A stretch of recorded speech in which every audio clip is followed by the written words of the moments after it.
Alright, so when I got a different vantage point or viewpoint, whatever you want to call it, where I was sitting in a different position than when I was when I was sitting down, I noticed that my angle was actually off, and I kept wondering why it was so off. Well, it was because of his cheek. Alright, so his cheek wasn't properly aligned. So I was going about it all wrong. I was right, you know, like it wasn't lined up properly, like I thought, but his cheek wasn't lined up either for his head.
And it's not, no, it's not right either.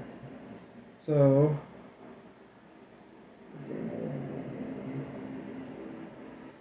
it is a very difficult task to do, but it's going to turn out good.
That looks a little bit better.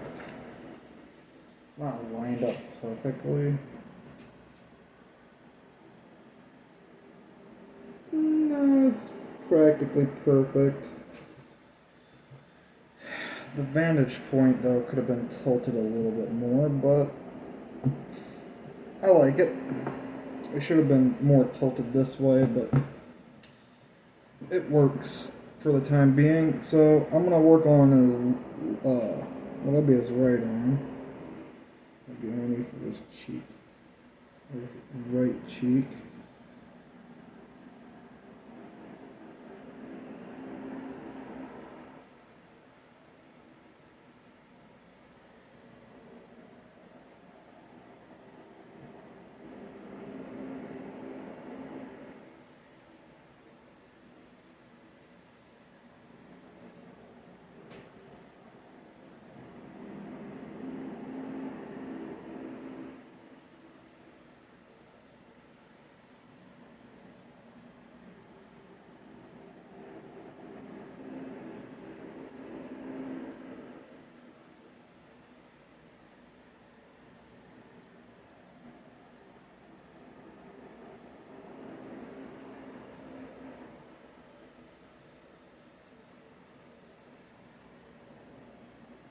This goes right about here.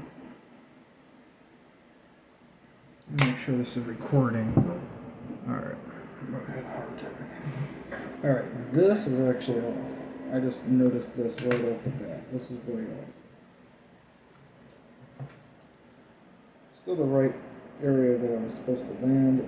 He's just supposed to have a chunkier arm. There we go. Now that looks better. Now, his other hand would go like this.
So that's supposed to be about 2/3, alright.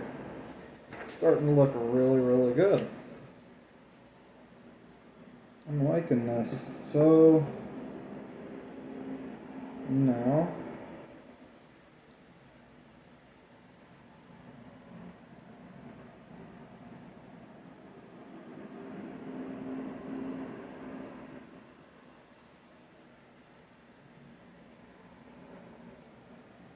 go like that.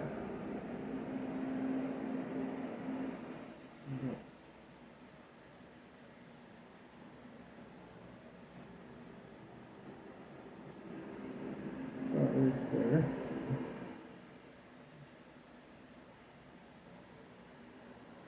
Like that.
Okay.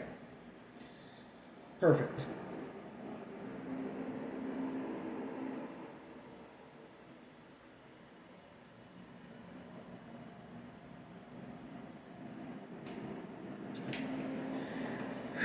This is a really good picture so far. It's almost picture perfect. So we got this.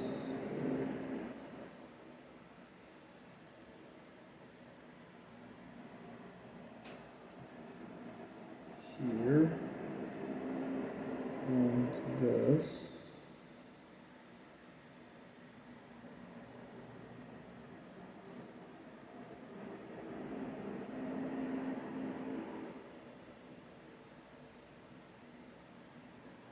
Right there. And then I gotta run this.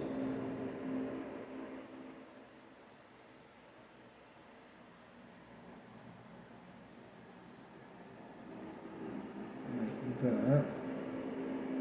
And then that angle might be off.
Okay.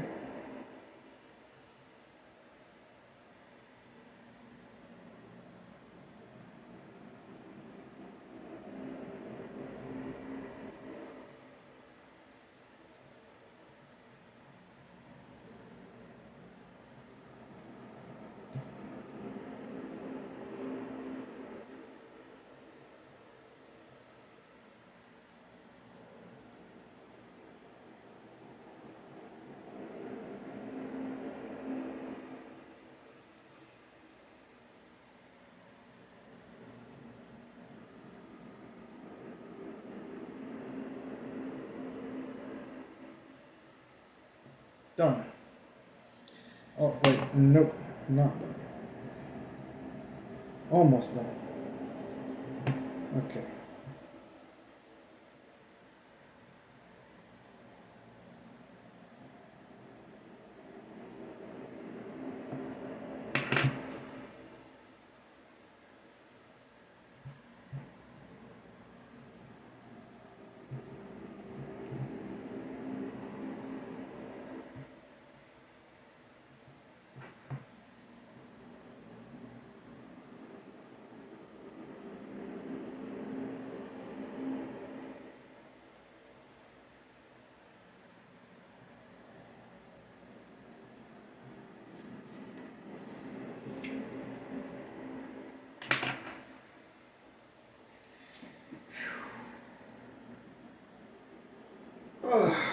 Alright. Now, that's out of the way. My bad eyesight. Looking for my pencil that's meant for shading.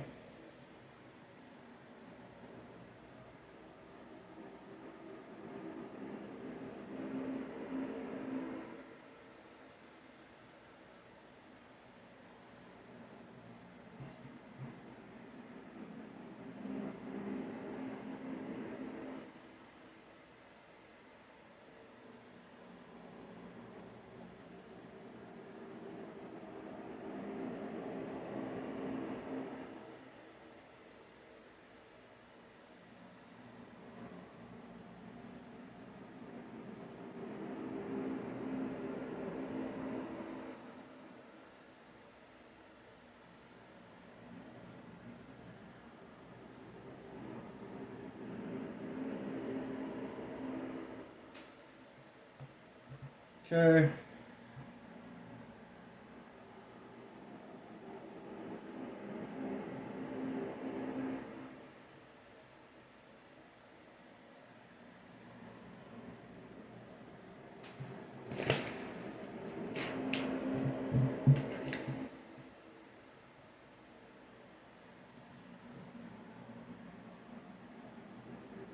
Okay.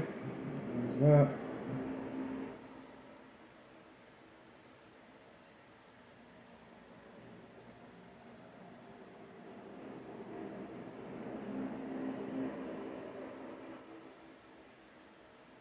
I'm really using the wrong hand for the wrong sides.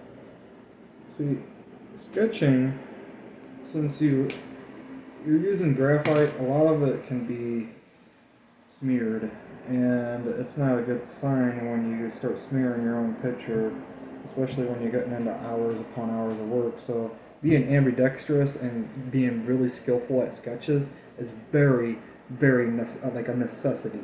All right, you cannot do sketches without being ambidextrous because you will constantly smear the sketch. And yeah, you could be really good at like fixing the errors, but eventually it's going to catch up to you, especially if you're getting hours, tens of hours, thousands of hours into the project. You really want to have ambidextrous abilities where you could focus on one side of the project with one hand and the other side with the other. And not have any flaws or very little flaws between hands. That's why you want to have ambidextrous abilities, otherwise, like, I mean, like, yeah, a lot of it's showing off. It's really showing off because people who sketch are really, really good artists. Believe it or not, those are some of the best artists that you know because technically every single picture that you've ever seen painted typically starts like this. Not always. Not always. There's case scenarios where they weren't like that. But most pictures in Renaissance eras and before that had sketches originally to go with the the painting. So they would go over the painting with paint afterwards. Now this wasn't always the case. Sometimes they would do flat out paintings, but those would typically be way worse looking overall. And then not only that, but since they were way worse looking overall, they would normally die a lot quicker when it came to like preservation. Because people would be like, well, this one ain't really worth saving if a storm comes along. This one's like, whatever. Leave that one just to rot. Who cares? So here's what I'm saying. See what I mean? Like how I can smear all this. Well, if I go like this, now I'm not smearing it.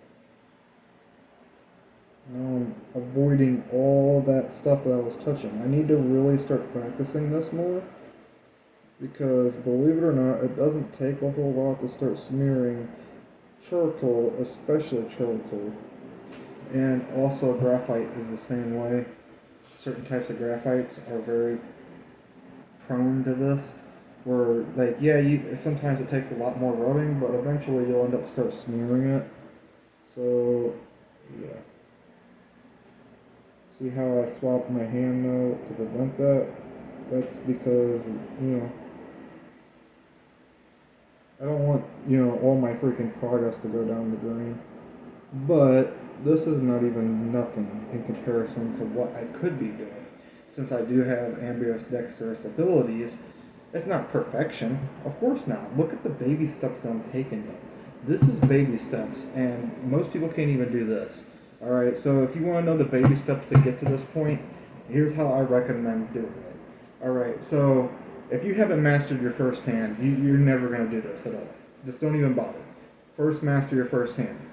The way you master one hand is you start out coloring, and I mean, like, I'm not joking, it may sound like it's childish. You color a lot more, and you're going to get better at it. At, like, drawing lines and, like, stuff like that. Coloring is a very good way to practice your dexterous abilities. Next is writing. After you get your coloring down and you're really light and you got good form and you got good, you're good at aiming it and stuff like that, then what you're going to do You're going to take it to a textbook, and I recommend getting, some college rule paper. I mean, like, afterwards, you're going to get white paper, but before this, you're going to get college rule paper so that way you're staying within the lines. You do not want to have your paper all out of whack, and not only that, but it's just a horrible technique to practice. You want to practice writing, and then after you get to that point, you go get white paper. You start practicing writing some more till you start getting it perfected and getting it down. What will end up happening is you'll have, masterful writing. You're still not good at drawing, but by the time you reach the point where you're drawing, you will have a good enough understanding of how that hand works properly with drawing that, like, your hand will automatically start getting accustomed to it way quicker. And it will take weeks to get to this point, months in fact, to get to that point. And I used to write when I was in school with my right hand. I sort of stopped doing it. And the longer you quit doing something, even though I still had the ability and it didn't take me long to master, sometimes it takes someone a heck of a lot longer to master something like that. So it didn't take me very long. It took me about 1 hour to finally get back my writing capabilities. 1 to 3 maybe hours at most. Which means most of my writing capabilities was already there. I did a lot of coloring too in the process to get some of my, dexterous abilities back even further, because coloring helps a lot too. It helps with aim, precision, and stuff like that. So, believe it or not, I did still color, but like, it's not a necessity if you can write already. Because most of the time when you can write, you're practically on the verge of drawing. So, at that point, you can still color. That's always a good idea to color as much as possible, as early on as possible. But when you get to that point where you feel capable of drawing, try to draw strictly only with your right hand. Do not mess around with swapping it out constantly, because that is solely if you're literally doing what I'm doing right now, which is you're trying to avoid smearing and stuff like that. But another reason why is getting yourself prepared for this type of stuff, in the future too. So that's how you get to this point. It's not really that hard. It should only take you a few hours at most. And I know that sounds like an unrealistic goal. A lot of people think, well, no, it isn't going to take me no few hours. It'll take me a few years. Okay, so if you learned how to write in school, and you learned how to color most likely, most kids do. Most kids learn how to color, they learn how to write, for the most part, at least I think. Maybe not in this day and age, I don't know, things could have changed. When I was growing up, that was actually a requirement. You actually had to go and color in preschool and stuff like that, so it might not be a requirement anymore. And we always just did it all the way through school because it helped us master our writing. Another thing is when you get to the point where your writing is good enough and you're able to write print fairly decent, because print will always look like chicken scratch. To me, it always looks like chicken scratch, no matter what it looks like. Even with my mastered hand, I mean, like, I can get really masterful with the freaking writing, and it still looks like chicken scratch. To me, it always looks like chicken scratch. You want to be able to perfect cursive. Cursive's what I'm looking for. If you can perfect your cursive, then you're on your way set to drawing ambidextrous, writing. If you can do both, you'll be able to do both hands when it comes to drawing. That's what I'm saying. Not bad. So it's really hard to word things when you're on the spot, but I'm just giving you rough examples on how I got to this point. I'm not showing off and like trying to rub it in or anything. Like, it does take a while to get to this point, but to be honest with you, a lot of people like try to over-exaggerate the amount of time. And it's like, see, what you're doing is you're putting yourself down before even trying it. Some people have done this to me. When I was watching online, they're giving advice to other people, and I was listening to the advice, and I almost wanted to cry. I was like, you guys aren't even open. Look, it's not like it's something that's taboo. It's not that at all. It's not taboo at all. The reason why you want to master your left hand is there's plenty of reasons. All right, there's plenty of reasons because a lot of people that don't do it, they end up realizing later on when they're doing their sketches, why is it all smeared? That's the reason why, because you don't have two hands mastered, you only have the one.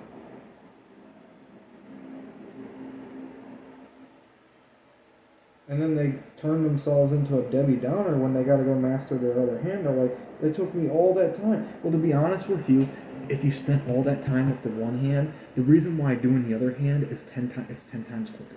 It's not even going to be that difficult. It's going to be 10 times quicker. If you could do one hand, you could do the other one way quicker.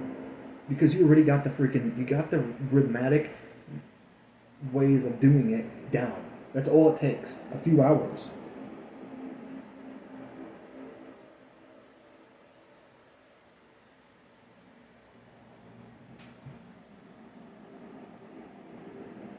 And I was watching a video, and I was listening to this person give advice to high schoolers and kids. And I have to agree, you should always focus on your most dominant hand. If you're going through school, the reason why your most dominant hand is more important